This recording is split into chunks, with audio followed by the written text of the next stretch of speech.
was funded? You guys funded for a while? Was that by asking back? I figured it wasn't going to work forever. And it's funded through. Okay, if everyone could take their seats, we're going to get started. Thanks again for joining us for, I guess this is October, November, December, January, February, the 6th in our series of Green Infrastructure, Climate, and Cities. And I have a few announcements for this particular, just to sort of start off. We're updating our mailing list. If you, we've been sort of have an ad hoc way of notifying you about these series. If you care to join our official mailing list, you can go to the CC Run website and click on that link and join, and that will make it a little bit easier for us to contact you. So I invite you to do that. Also want to, one of our sponsors, Rob Ellis, is going to come up and talk about a fellowship briefly. Go ahead. So hi everyone, I'm Rebecca from the Franklin Institute, and we're running a science engagement fellowship for any interested science-based professionals, i.e. you guys. So this is a series of professional development workshops where we'll talk about how people learn, how one goes about creating a hands-on engaging activity, and then you'll get tapped into our network of trained scientists who can go out do outreach at festivals, at the museum, in classrooms. So if you're interested in something like that, we know science communication and science engagement is super important, especially in the kind of topics that we deal with in our research. So if you're interested, I have some flyers. I'll just pass along the room. And let me know if you have questions. Thanks, Luca. And speaking of science, another last little advertisement is coming this spring. We may have another series of speakers called True Science.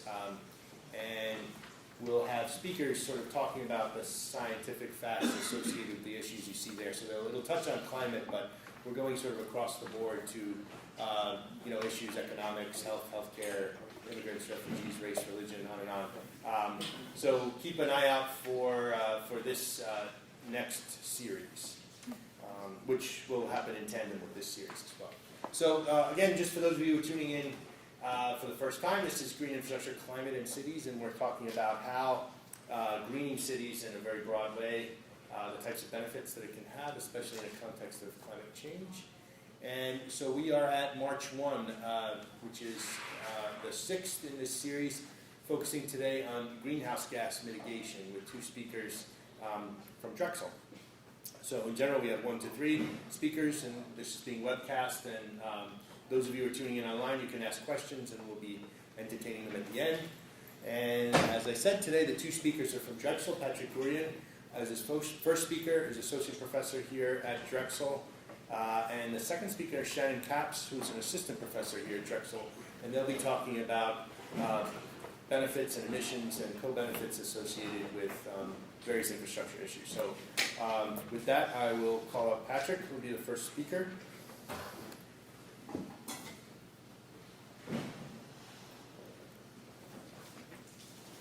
The floor is yours. All right, so thanks very much. So there was an email that went out. I think we have a fair number of people with laptops here. Could I just have a show of hands for people who do not have a laptop? Okay. Could I have a show of hands of people who have a laptop and are willing to let somebody look on with them? All right, so could we have the people, could you keep your hands up for a sec? There's a slot here, there's a slot there. If those of you who are looking for a laptop could move up. All right, so if you have a laptop, rather than listening to me speak, go to this website, drexelam.wikispaces.com, and when you get there, I have to get out of this. All right.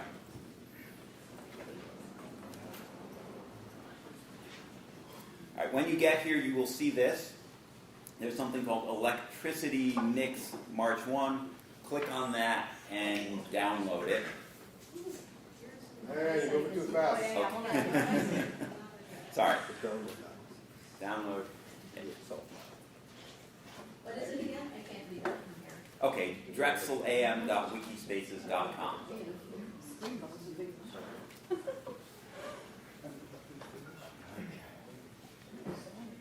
What is this? This is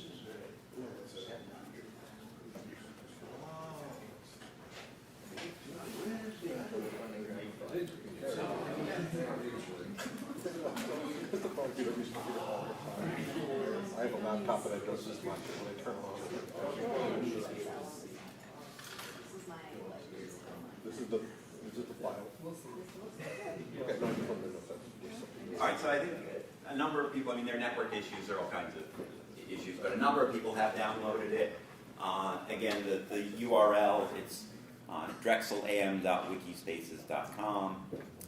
You download it, and you get this spreadsheet. So it's got a tab here called Your Electricity Mix, and then it's got a tab of charts. So feel free to, explore this while I talk. You've got one chart that gives you the current electricity mix, the major components of it, showing nuclear, gas, coal, and then that 1% I believe is wind. The next chart down shows you the cost. This is per megawatt hour of various technologies, and I will talk a little bit about where these numbers come from and possible limitations. Then emissions, tons of CO2 equivalents per gigawatt hour are the next chart, and then you go down one more, and it's emissions reductions achieved over additional cost relative to natural gas. So if you have a really high bar here, that's a technology that if you switch to it, you get a lot of emissions reduction for a given investment.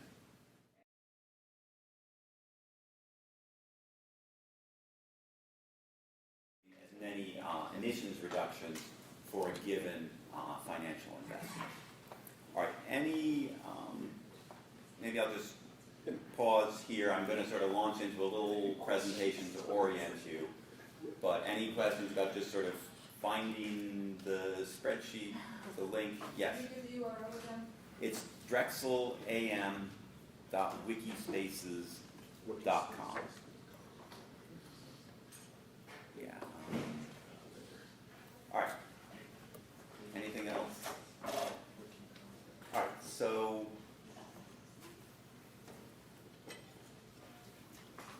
with that, I will give a quick orientation to this exercise. Will this be available if we want to look at it at home or something? Yes, so that is a public site. Anybody can download it. It's not protected. It's not like it's just accessible from campus or anything like that. It's out there now. All right. Looks like I misspelled report. Anyway, so the background to this is that a couple years ago we met with the Philadelphia Office of Sustainability and talked about what their interests were, and they expressed an interest in an 80 by 50 report. And I was like, what's an 80 by 50 report? Well, there's a target of greenhouse gas emissions of 80% reductions in emissions by 2050 that's considered appropriate for a lot of developed, wealthier nations. And they were looking for a report for Philadelphia, looking at how Philadelphia might achieve that target. There are a number of other cities, for example, New York City, that have 80 by 50 reports. I think New York City spent about $1 million on theirs. We did not have $1 million for ours, but we found a little bit of money from the Drexel Institute for Energy and the Environment. We hired a small slice of a postdoc and a bunch of undergraduate researchers, and we pulled together as best we could information about how you might go about reducing emissions that dramatically in Philadelphia. And that report was released in 2015. So what did we find?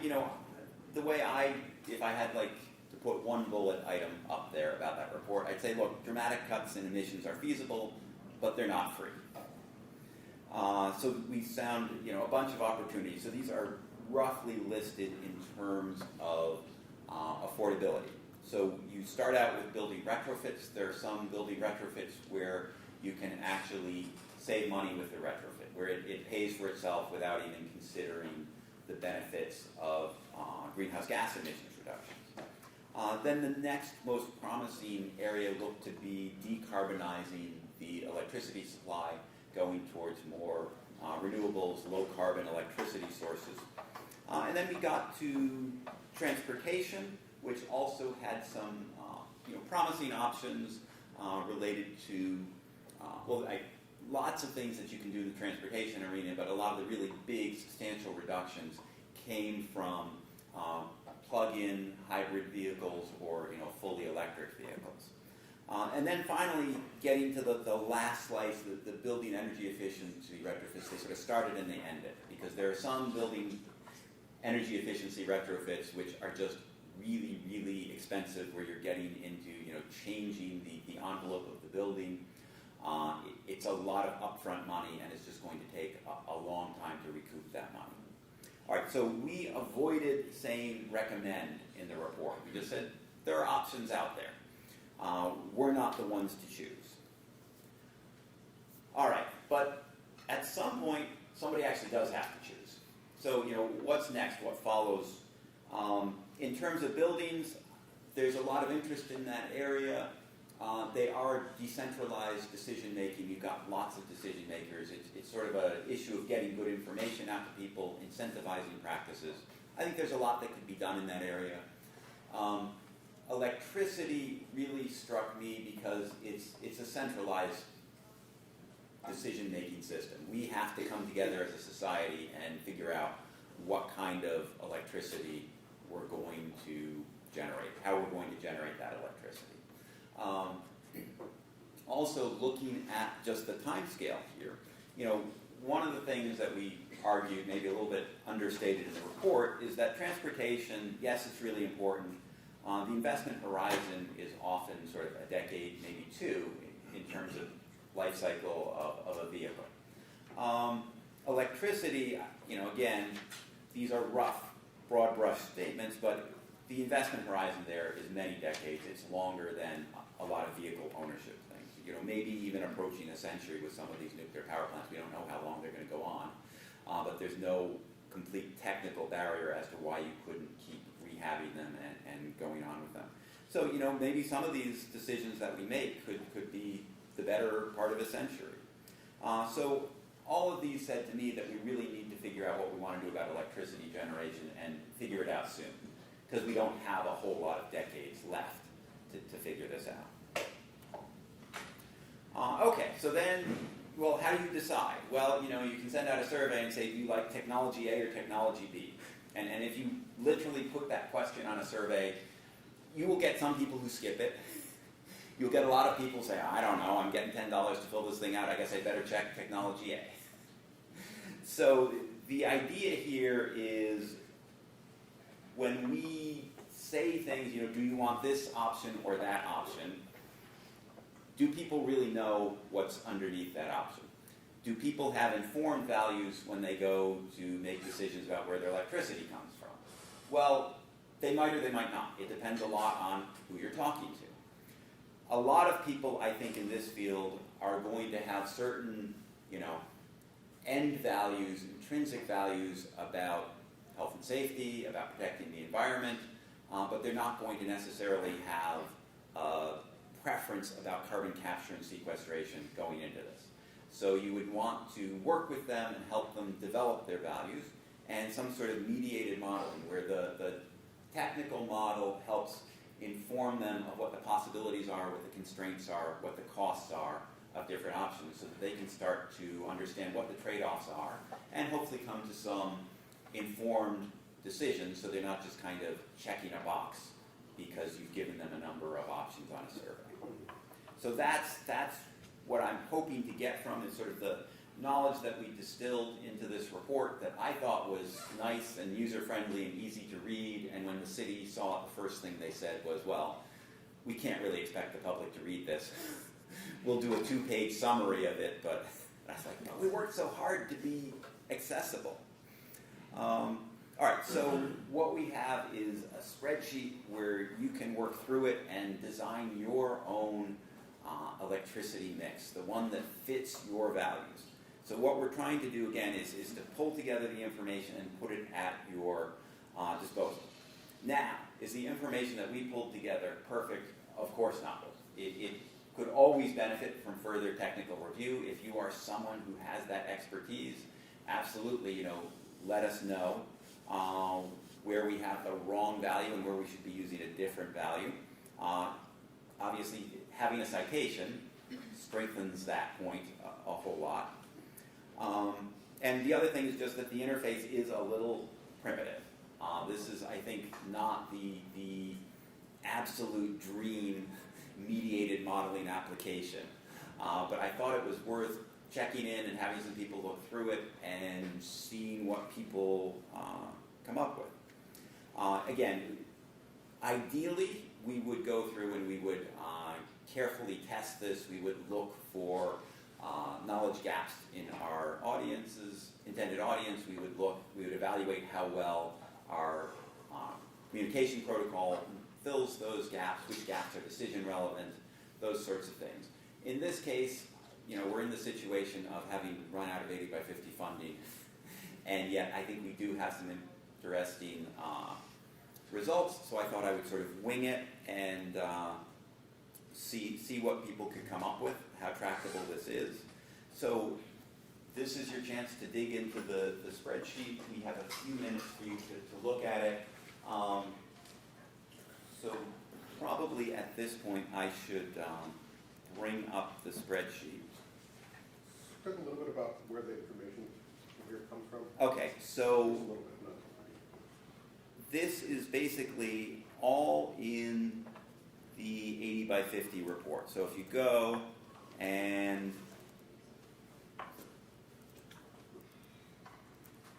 look here, there are various, in column O, there's a little bit of information about where the numbers come from. Most of this, if it says Foti et al., that's a citation to the 80 by 50 report. The 80 by 50 report is on the IEXE website. It's also on the Office of Sustainability website. I didn't think to get the URL here, but again, in most cases, it's like, well, where did these numbers come from? And it's just citing you back to the 80 by 50 report. In one case, hydroelectric, I got a number there, and I cited a URL. So again, there's more information in the 80 by 50 report as to where these costs and emission factors came from. All right, so just to kind of get yourself introduced to the spreadsheet, note that there's a color coding system. So yellow is where I'm definitely looking for something from you, for you to enter a number. Green means there's a number there. It's generally from the 80 by 50 report. It may not be the perfect number to use, but in the context of like this afternoon, you're probably just going to leave most of the green cells alone. Again, those are ones where it'd be great to have additional input. Those numbers aren't perfect, but they're numbers that we pulled up during our literature review. And then finally, come down here, and these blue cells are the outcome cells. So as you make your mix, you'll be looking at things like, okay, am I meeting the current electricity demand? Maybe you want to, maybe you don't want to. It tells you where you are relative to the current generation capacity. What the cost is. Again, maybe you want to be cheaper, maybe you want to be more expensive than the current mix, but this will show you what your current cost is, and here in this cell, this was one of ZN's bells and whistles. It shows where you are relative to the current electricity cost. Would be the template values that are in here would be 9% more expensive. and the values that are in here would meet only 42% of the current demand. So maybe you think it's okay because we'll do demand reduction. The other thing is, we need some way to deal with the fact that some sources are intermittent. Particularly solar and wind are looking pretty attractive financially, but they are intermittent sources. We don't, at this point, I think, have the capability to have a grid that is 100% intermittent supplies. We, again, looked in the literature. We found an estimate that about 30% of this grid of the annual demand could be met by renewable sources, and we went with that. So that is suggested as a constraint for you. So as you make different choices about what the energy supply mix might look like, keep an eye on this cell. If this cell goes above 30%, just be aware that you're exceeding the number that was established in this report. Again, so that report would be cited in the 80 by 50 report. Are they the one with the flag beside it? Yes. So again, it's always got a flag beside it. We need to do some programming here, but it should only give you a flag when you're over 30%, but it always gives you a flag. So always look at it. But if it's above 30%, particularly be mindful of it. All right. So what can you do with this? Well, you can go here and you can look in column E, and it shows the current electricity mix. And then you can go over here in column K and say, oh, we've got all these yellow cells, so Patrick's looking to get some input from me on this one. And you can type in different percentages there. There's also the total demand here. So this is Philadelphia's annual electricity demand in gigawatt hours. Again, if you think everybody should be conserving a whole lot more and that number should go down, you can move that down. If you think that plug-in vehicles are going to come along and generate a whole lot more demand, then maybe you want to increase that further. What we found was in the 80 by 50 report, it wasn't exact, but the reductions in electricity use that you might get from building retrofits were very, very roughly balanced by the additional demand that could be induced by electric vehicles. So at that point, we did not change the demand. We said there's not enough basis to change it. Yes? Is this the Mid-Atlantic energy grid or? So this was what's the name of the grid? This is like the very specific part of the PGM grid Yeah, so that Philadelphia draws. It's like the RF. RFC East. Yeah. Yeah, and then we ratioed it just to Philadelphia's portion of that grid.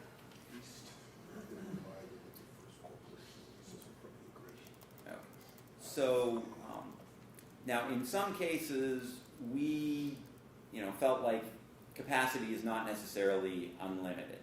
So for onshore wind, for example, you look at onshore wind, the cost is very attractive, okay? $59 per megawatt hour. The emissions, well, 0 is pretty attractive, right? The extent of the resource in Pennsylvania is actually not huge. We weren't exactly sure, how much. We had estimates from NREL of the physical capacity of the resource, but we weren't exactly sure how much it could be built out. We came up with some numbers. The numbers that we came up with were basically 874 gigawatt hours. So as you, say add in, I want like 2%, well, now you've used up 288 of what we thought would be feasibly, maybe reasonably feasibly available. So as attractive as wind looks, if you go over that 874 number, at least be mindful of the fact that you are going over that number. Similar thing with utility scale photovoltaics. What if you want to go to 10%? Well, in that case, we did some calculations, again, based on the extent of the resource as estimated by NREL in, the Philadelphia region and some surrounding counties, and kind of said, well, how much could you really do?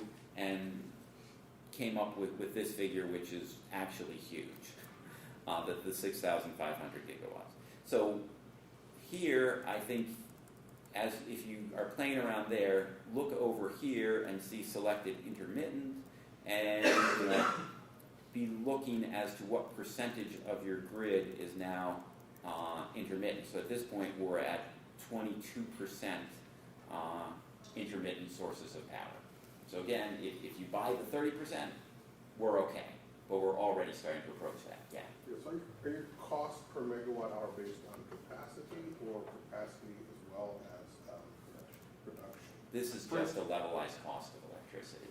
So this basically assumes that, like, at our convenience, we replace these plants having fully recaptured the capital costs. Yeah. Yeah, I mean, I had the exact same question. So capacity is you install a wind turbine and at 100%, like if it's used 100% of the time, it generates Right, so these 20 megawatts. incorporate, Typically more like 50% capacity. right, these incorporate typical capacity factors. So these have a capacity factor Yeah. included. Okay.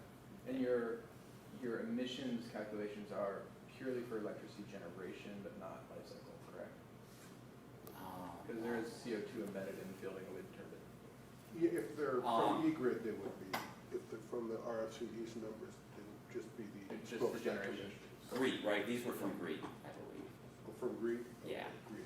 So- Some of that in there, though. Yeah, I mean, Greed is supposed to be life cycle. There's CO2 emissions in making a wind turbine. Right, so should they be zero? Again, the Greek numbers came in zero. We went with them. Obviously, they're not literally zero, right? Somebody's got a really big magnifying glass and they're melting aluminum. Yeah. All right, so here's how would you make your way through this? What I would suggest is, go through, look at the charts, kind of familiarize yourself with it. Demand reduction is certainly an option, but there's that point that I made about plug-in vehicles might be on the way, which would increase demand, and this sort of very rough balance between what you might save in buildings versus the demand you might get from vehicles. I think nuclear power is going to be something where people have just very different preferences. And, so nuclear was handled just a little bit differently from the other sources. Let's say you wanted to make this 100%. You absolutely can type in 100% there and you're done, and that's great. But I think we need to think a little bit about siting these things and how quickly how many would it involve and how quickly we'll be able to do this. Now there are nuclear plants that are under construction in, I believe it's South Carolina and Georgia. I just heard something about how they're bankrupting their parent company, but we are building nuclear plants in this country again. Those facilities were basically 2 reactor facilities that came in around 2.5 gigawatts, and I believe that's rated capacity. So then there was a ratio to turn that into, if you built those somewhere in the grid, how much of that would go to Philadelphia? It worked out to be about 6.2%. So if you hate nuclear energy, you want to zero that out, then in cell E2, the magic number to enter is negative 4.71. Obviously, I back calculated that, but then look, nuclear is now zero. If you don't like it, it's gone, you got rid of it. Let's say you love nuclear and you want there, sitting at the plant. the what? It said the waste is still sitting at the Oh plant. boy, for like a century. But Do you know what the emissions for nuclear? sorry. So nukes.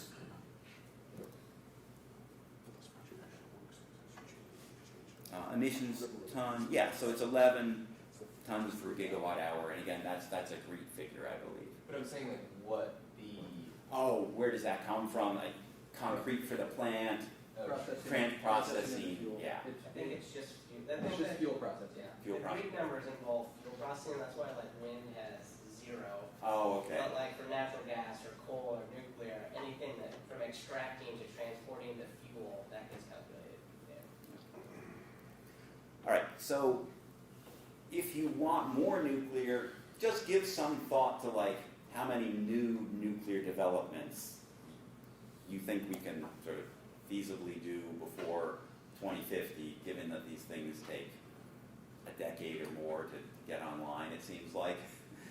So, you know, if you go with one, then we're already at basically 40% nuclear in this region. If you zero that out, you know, try and find other sources someplace else. If you want to build one, then that'll bump it up to 48.5. Again, all of these numbers can be overwritten. All right, so if you've made your call on nuclear, then, you know, you're probably going to go to the intermittent sources. They look pretty attractive financially, but you're going to hit that 30% cap. So at that point, you've got kind of a choice, you know, where are you going to make up the rest of your power supply from sources that are not intermittent? Well, you know, nuclear is sitting there. There are fossil fuel options with carbon capture and sequestration. If you go down here, so you could, oops, wrong cell. Again, you could add in something there. But There's no viable. there is no carbon capture existing in the world today at any commercial production. The Hugh's so good at There's this. the Kemper facility. Kemper facility, there we go. Operating. Okay. We felt it was technically feasible. There's obviously an economic price to pay there. And again, the world has never mitigated climate change before. I don't think that means that we can't mitigate climate change.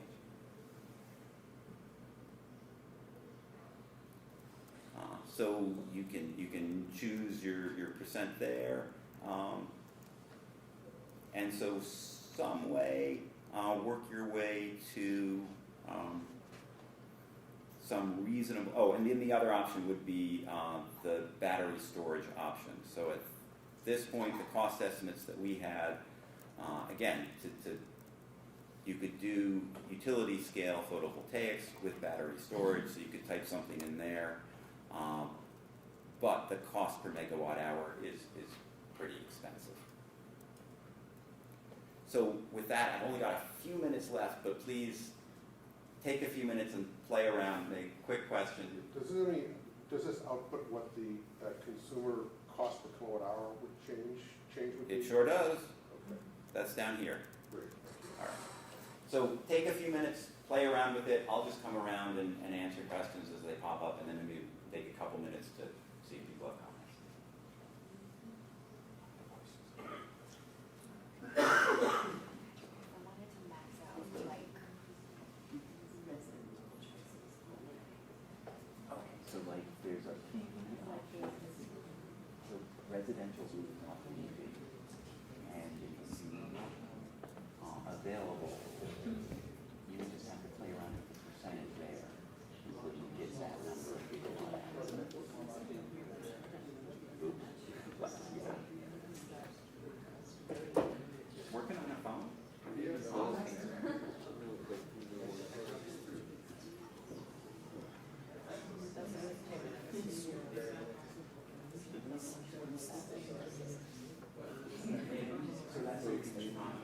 So don't go over 30% unless you're really sure you can build it.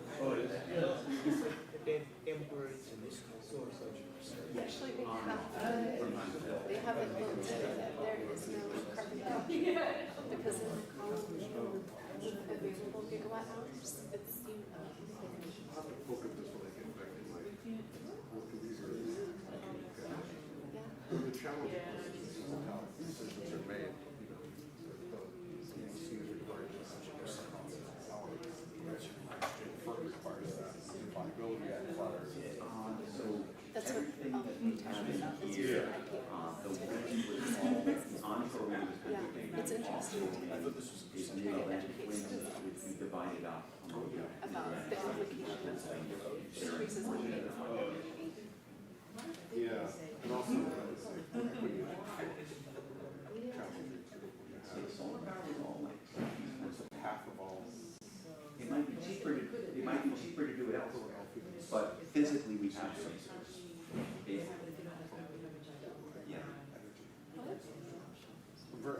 Maybe just thinking PGW. You don't even have to purchase it regionally. There's enough in Southeast Pennsylvania. No, we just have it subsidized in some by. Right, so then it doesn't matter where you get it from. That's part of SNAP. It's still gonna be No, it's in intermittent. the PGW rate structure. Why that? Yeah, if, As long as it, oh, if you spread it out over a lot. but you know, Again, if challenges for all of these. people feel that way, show us the citation. I mean, we've got a study that has looked at the grid locally. That But also these are average costs. out there. Right. Yeah. Again, if you can exceed that 30%, it's just think about the technical basis for it.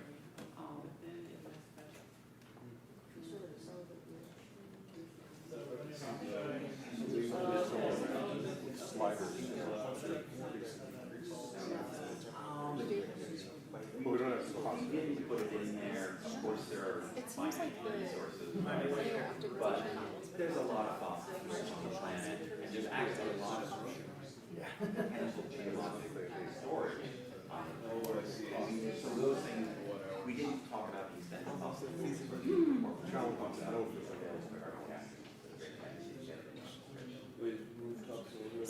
does the federal government provide the subsidy to the energy company that's giving away power? Oh, I must, I'm not John, sure. don't do that. I'm not, there are some programs, yeah, there's the, like eco income, heating system program. Alert live group by low income utility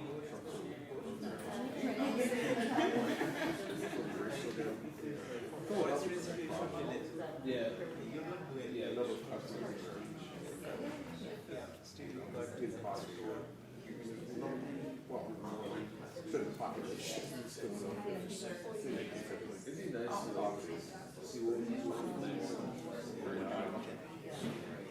The highest one is No, like, I should say, you know, you have like a certain.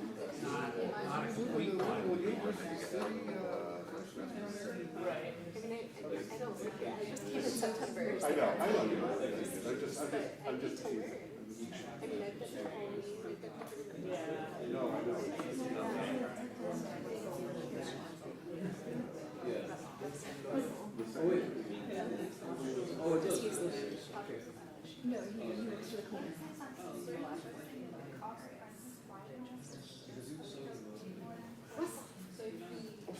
Where you going from? I was in Boulder. That's the problem. Here's in Atlanta, it's a bit more diverse. Oh, down there. Doing well. How have you been here? Oh, welcome. To learn about Levelized cost is life cycle. Demographics. Various, It was cool. The person that, because Richard, like, I ended up, that whole class ended up coming to the rally yesterday, and like ended up, I guess you probably don't know anything about that.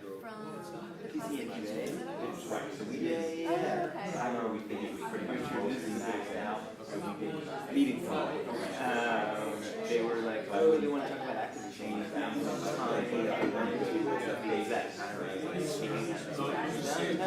And they all just, yeah, they all just came to the rally and we all met up in like Dover. But we didn't do it for all, we didn't do it for hydro, we didn't do it for biogas. But you there would be food. I'd like to like with the energy, it's like sort of like we're getting a third from this power plant and a quarter from this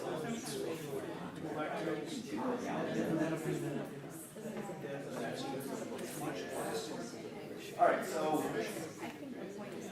it seems like people have made some progress. Did anybody make their dream electricity mix and want to share it? All right, it's still a work in progress. I think probably our dream electricity mix is going to be a work in progress for a while. Any questions or comments? Yeah. I'm curious what your time frame for technology is here, because the price, for instance, for solar has been dropping dramatically over the last 20 years. Right. And so your assumptions about the technologies underlying this may be right for 5 years, but you're trying to look longer term, and how do you deal with that? So in my mind, the really big question out there is probably about battery technology, because that seems to be dropping in price very rapidly. I mean, in a sense, with the onshore wind and the PV, they're already looking competitive. They could be even better, but now we're getting into intermittency, and when you talk about intermittency, it's like, gee, it'd be nice if battery costs would come down.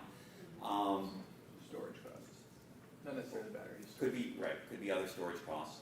We looked a little bit at that, and there was some forecast of like a really big drop that we did as an alternate scenario. There are also people who do these, learning curve projections and try to project out based on future adoption how much the cost will go down. Just philosophically, I like the idea of, could you do this with what we have here and now? Because I think there are a lot of people who say, no, you can't. So that was my interest in just constraining it to present costs. All right, with that, I should probably turn it over to Shannon, but thanks very much for your attention. If you have comments, do send them to me. Again, this is now an unfunded project, but I'll do my best to keep pushing it forward. Try your brief response to our email. Thanks, Patrick. So our next speaker is Shannon Capps, who's going to talk about co-benefits associated with greenhouse gas mitigation. Oh, it's the Adobe file. Okay. Here we go. You're up.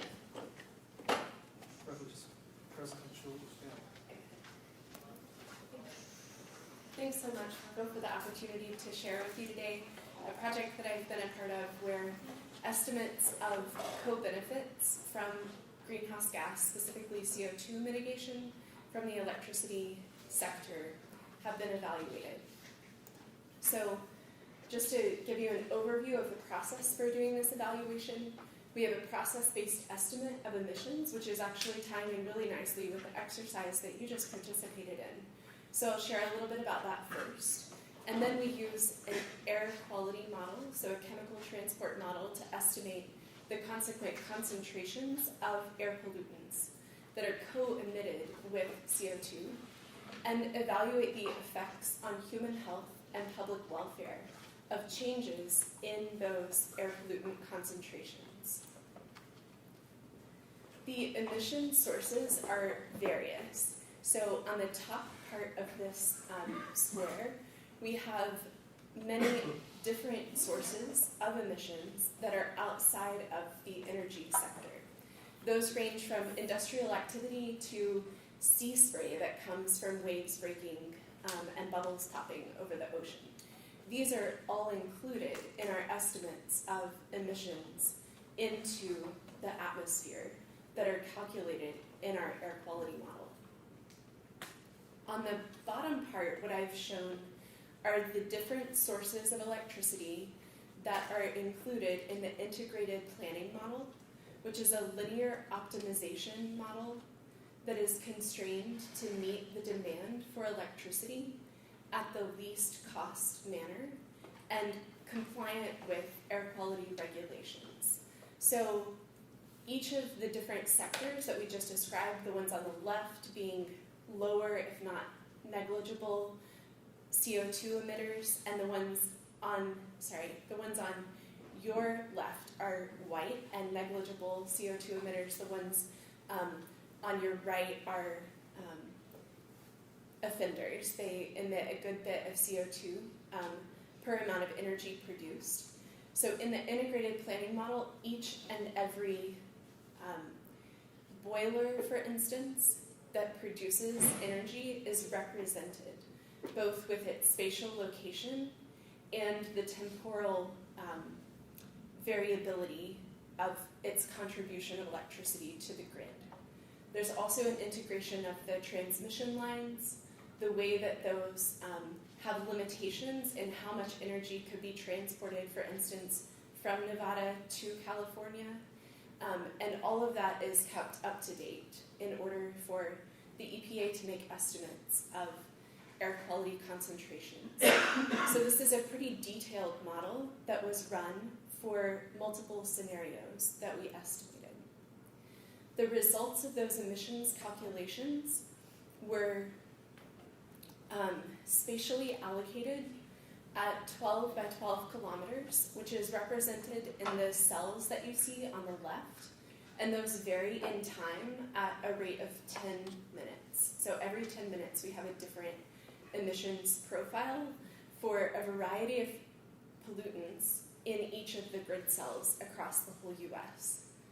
Those pollutants are then lofted into the air consistent with meteorological fields.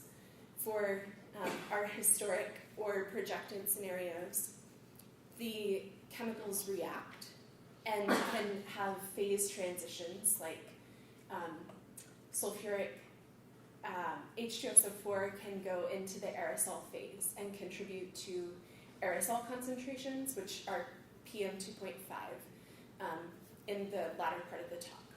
So what evolves in time are concentration fields that also vary in their species contribution in each of the different grids.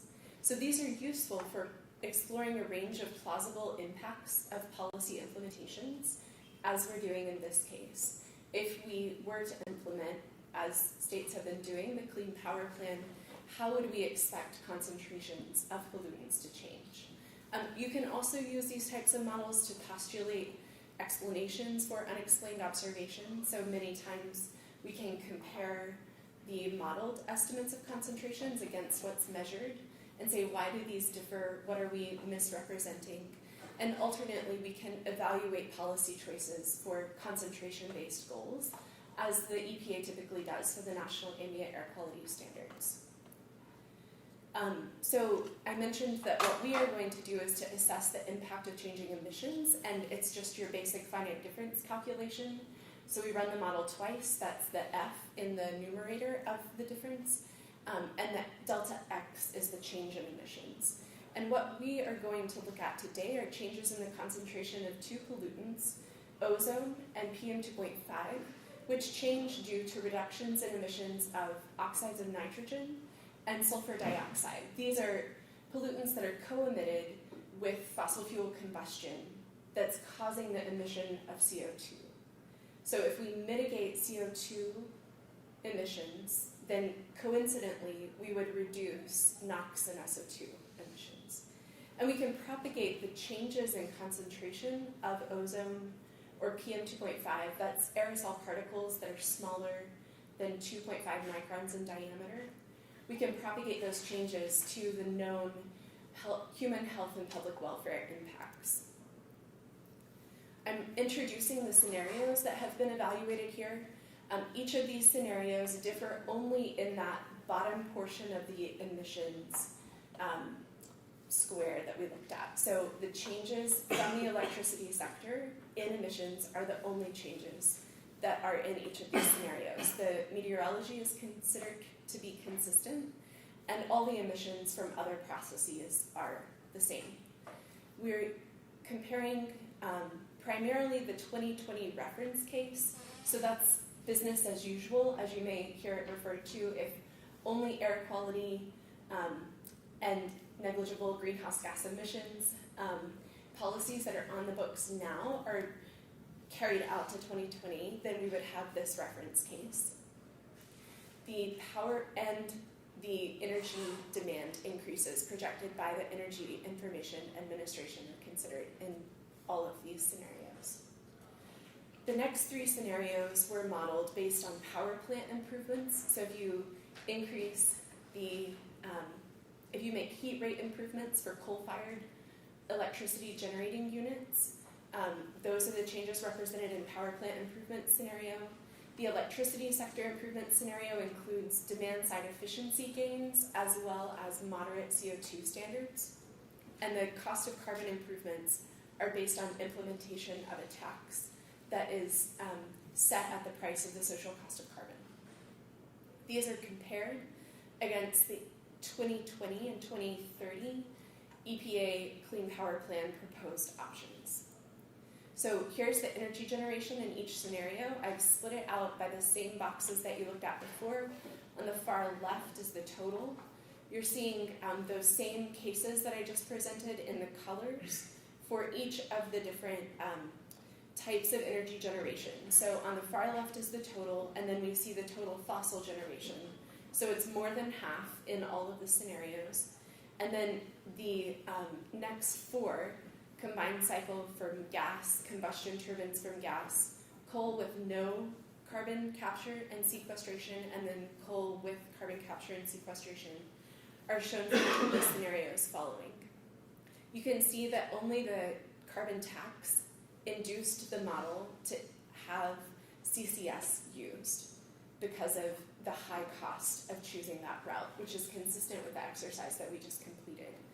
And then on the far right, we have nuclear, hydro, wind, biomass, and as you'll note on the final column, new energy efficiency gains are similar in our electricity sector improvement scenario and the 2030 Clean Power Plan implementation.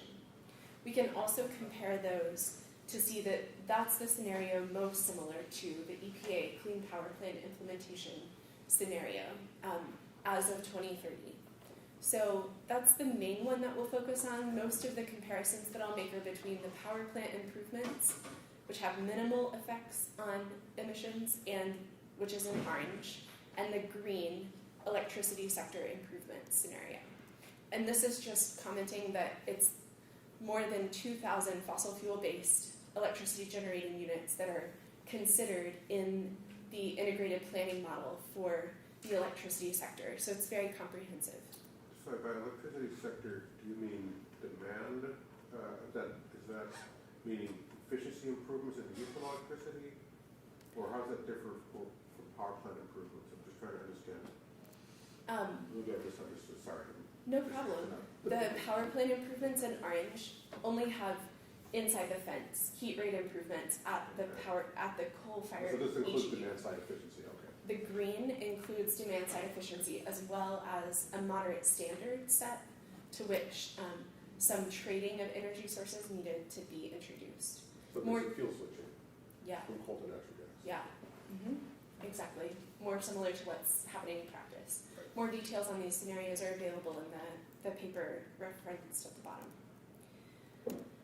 So the impacts on emissions are shown here, CO2 on the left, sulfur dioxide in the middle, and oxides of nitrogen on the right. For each of the scenarios, again, we're going to focus on comparisons between the power plant improvements in the reference case and the electricity sector improvements in the reference case. I've left the 2030 EPA Clean Power Plan emissions here just for comparison so that you can see that indeed our electricity sector improvement scenario is most similar to what was modeled by the EPA. They also use the IPM model.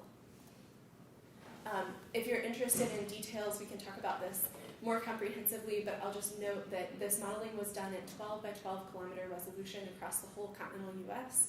It was done with a fairly recent understanding of the science that happens in the atmosphere, and then our best understanding from epidemiologists of how PM 2.5 impacts all-cause mortality, and our best understanding of how ozone impacts mortality are included in the estimates of the health benefits.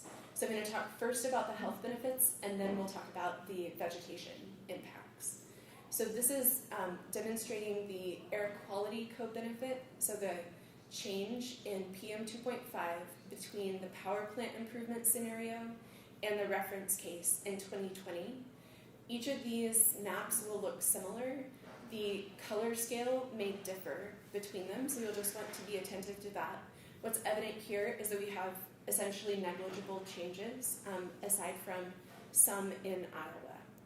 However, with the electricity sector improvements, it's noticeable that up to a microgram per meter cubed of PM 2.5, which is it's approximately 10% of the National Ambient Air Quality Standard, change could be made with these electricity sector improvements in a fairly wide part of the eastern U.S. And in select locations where coal-fired power plants in the west are contributing to PM 2.5. Similarly, the change in the ozone metric that impacts health is shown here, and we have only small isolated locations where there are decreases in that ozone metric, but more widespread changes in the metric with the electricity sector improvement scenario. So here it's across the Ohio River Valley and even sort of along the eastern seaboard near where we are, that those changes are evident. Also, because ozone takes less humidity to be a problem than PM 2.5, we can see more widespread changes across the western U.S., especially in the Front Range in Colorado, where they do currently have a non-attainment issue with ozone. You'll note that the legend color scale covers California, and that's mainly because California has already abandoned producing electricity through coal-fired power plants internally, even though they import some electricity from coal-fired power plants from other states. And so we're not seeing significant changes within California due to that aspect of the electricity sector already being abandoned there. So this summarizes the human health co-benefits that are estimated with the exposure response metrics that I have shown before. On the x-axis, for each of the plots, we have the CO2 emissions averted. On the y-axis on the top, the NOx emissions averted are shown, and on the y-axis on the bottom, we have the premature deaths avoided per year. So the scenarios that we have been looking at, power plant improvements in pink, that shows the lowest amount of NOx emissions averted and a small amount of CO2, and that's consistent with a negligible amount of premature deaths being avoided, right? It's basically both ranges in the bottom graph, the vertical stretches of the first. So I think that those are representative of the uncertainties in the exposure response relationship. We didn't model additional scenarios beyond what was represented in CMAQ, and so this is capturing how epidemiologists are not exactly sure what a change in PM 2.5 would cause in terms of mortality changes. The EPA Clean Power Plan 2030 estimates are quite similar to the electricity sector improvements, and we're talking about, about 3,000 deaths avoided per year with these implementations, which if you use a value of a statistical life, it is, that's a significant amount of money. So let's talk about the response of vegetation to being exposed to ozone. We saw before that ozone, which contributes to mortality, is is changed in that metric. So let's talk about a different metric which scientists have related to damage to plants. On the top graph, the left y-axis is the ozone concentration. The x-axis those are the hours of a day. So we're looking at a diurnal cycle of ozone, just a representative one. And on the right, I'm showing how that concentration of ozone, which changes throughout the day, would relate to this cumulative exposure metric that's shown in the equation in the upper right. So we have the W126 metric, which is a sigmoidal function of the concentration of ozone weighted by two empirically determined values that have been well correlated with damage to plants from ozone exposure. So if you sum the blue area, take the integral of that, we would arrive at the W126 for a particular day.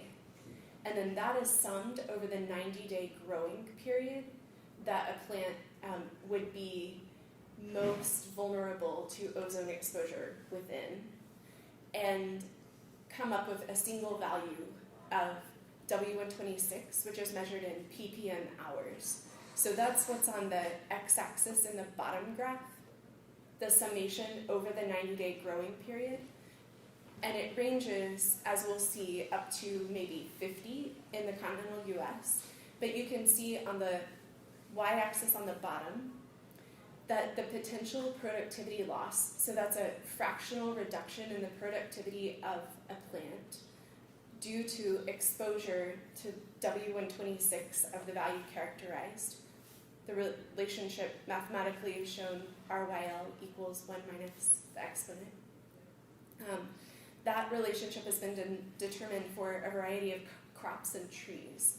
And so here we can see, in summary, that at 20 ppm hours, so the furthest right that we can go on the bottom graph, we would have about a 10% loss of soybean, wheat, and cotton. That varies. It's higher for potatoes, which are more sensitive to ozone exposure, and lower for maize or corn, which is less sensitive. So we can combine that information with W126 from our year of modeled ozone concentrations. And what I'm showing here is the reference W126. This is where we can see that it goes up to 56 ppm hours, especially here along the coast, in the eastern seaboard, in the Ohio River Valley, and in Southern California, as well as the Front Range in Colorado. Then, as we did with the air quality co-benefits for humans, we can compare the change for the power plant improvement scenario. This looks similar. We have only the change in Wyoming for the power plant improvements, but for electricity sector improvements, we can see that the W126 is reduced by up to 5 ppm hours in the Ohio River Valley, and even along the coast. So one of the themes the seminar series is concerned about, right, is green infrastructure. So we can consider how trees in cities where ozone concentrations may be higher are impacted by that pollution, how they have reduced capacity for growth, and how scenarios that reduce the ozone concentrations in cities may contribute to a healthier environment for vegetation to grow in an urban location. So we've talked about the W126, and now we need to know where are the crops and trees growing that they might be exposed to these ozone concentrations. So this is a distribution developed from the USDA's National Agricultural Statistical Survey, where we took that information at a county level and plotted it onto the 12 by 12 kilometer grid. So you see soybean production in bushels in green, cotton production in blue, and potato production in the copper color. Just as a reminder, these are the ways that we have mathematically related the exposure of those crops to the W126 metric we developed. And so in each of the grid cells, we can expose the crops that were produced to the ozone concentrations we modeled and estimate a relative yield loss for the reference case and for each of our scenarios. The difference between those is shown here, where we show a change in the yield loss of crops. So the more saturated the color, the greater productivity we could expect for soybeans, given that the ozone concentration was reduced in the scenario. Yes? So which scenario is this? This is the electricity sector improvement scenario. So what are the ranges of the actual improvements in the crop yield? It's 50% of the most saturated No, but color. that's just the change in the percentage, right? Uh-huh. Not, so what's the actual reduction from no ozone to the level that you have? It's pretty small. Okay. Yeah. That's what I thought, yeah, I because can it's not a show you. 50% improvement in plant yield. It's a change from a 0.5% loss to a 1/4% loss. Right. That kind of thing, okay. Mm-hmm. Thanks. Yeah, we can look at these. Afterwards, the size of the marker is scaled by the potential productivity loss in the reference scenario, and the maximum, so the largest marker would be at, I think, 8 to 10%. So most of the losses in the reference scenario are closer to 2%. Yeah.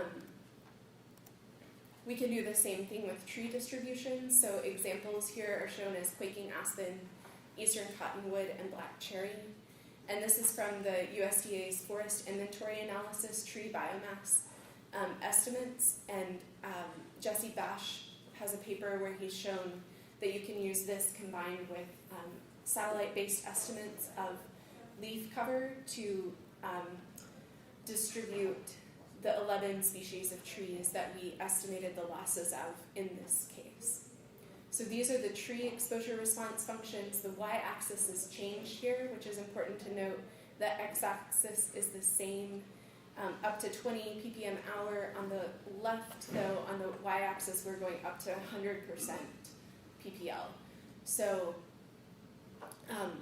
the changes, although they appear to be small, previously the y-axis was up to 20% losses, and so the majority of trees are still in the range more similar to crops, whereas black cherry and eastern cottonwood are quite sensitive to ozone exposure.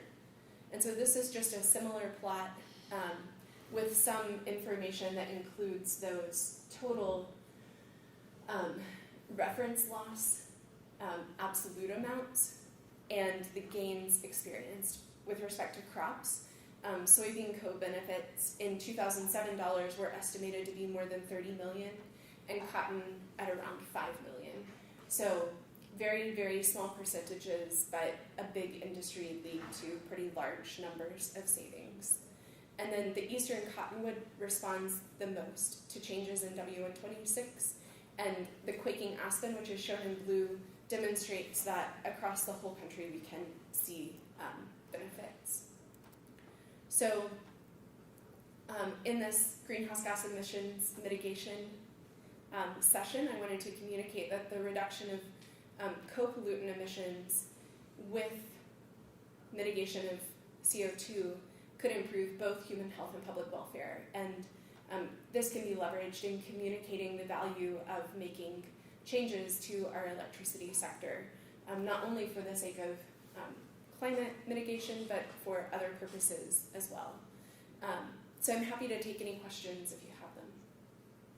Oh, I should comment, if the slides are linked, you can click through on the project website to find out more information about this, including the data and funding from the William and Flora Hewlett Foundation, and the Grantham Foundation was secured by the Syracuse and Harvard teams. So yeah, acknowledging those. Okay, happy to take any questions now.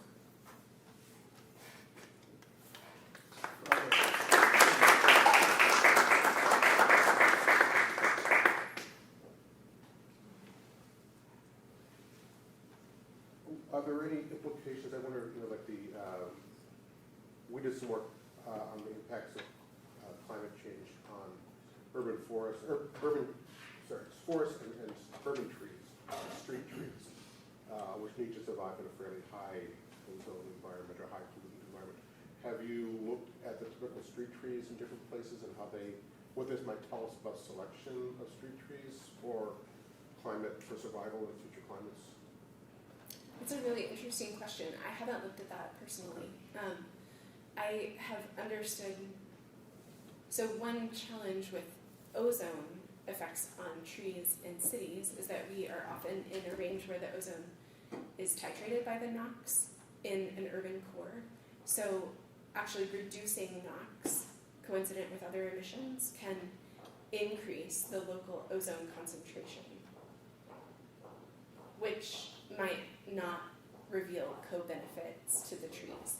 I do think you have a more interesting question, though, in asking what would be a tree that is resilient to the ozone concentrations that are currently Or present. what does it say about selecting trees for, because most trees aren't selected, right? Most trees just plant themselves, and most, Yeah. So what does it say about those, when we have an option to select trees, either for planting in state forests, or for planting in urban areas, or for planting in people's yards, about what trees are best suited Yeah. in this pollution problem? Sure. So if ozone is the primary concern, such as in a forest that's downwind of Philadelphia or New York and is going to regularly be exposed to higher ozone concentrations, then a plot like this might be helpful in making that decision. I should comment that we've neglected how the trees are responsive to changes in temperature, moisture, or CO2 concentrations in this study.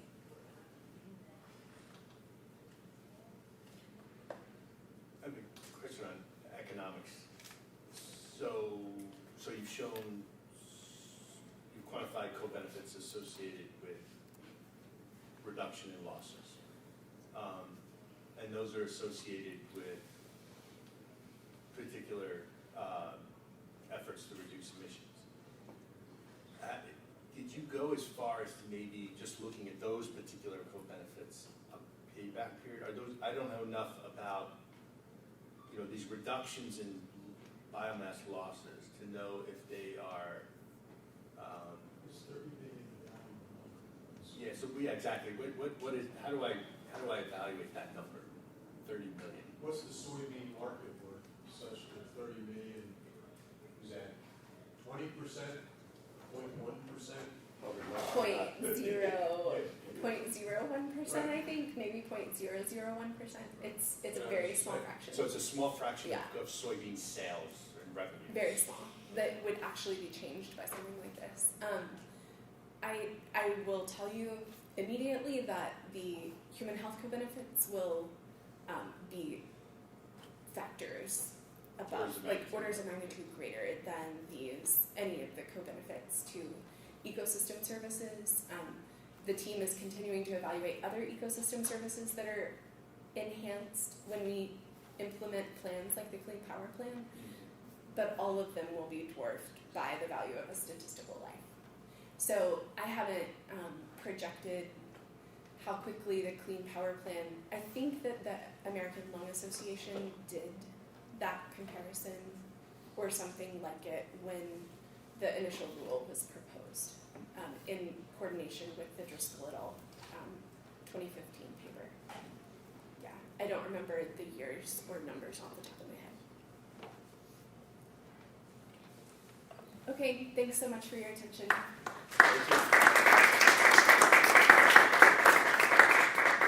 So we will see you all next month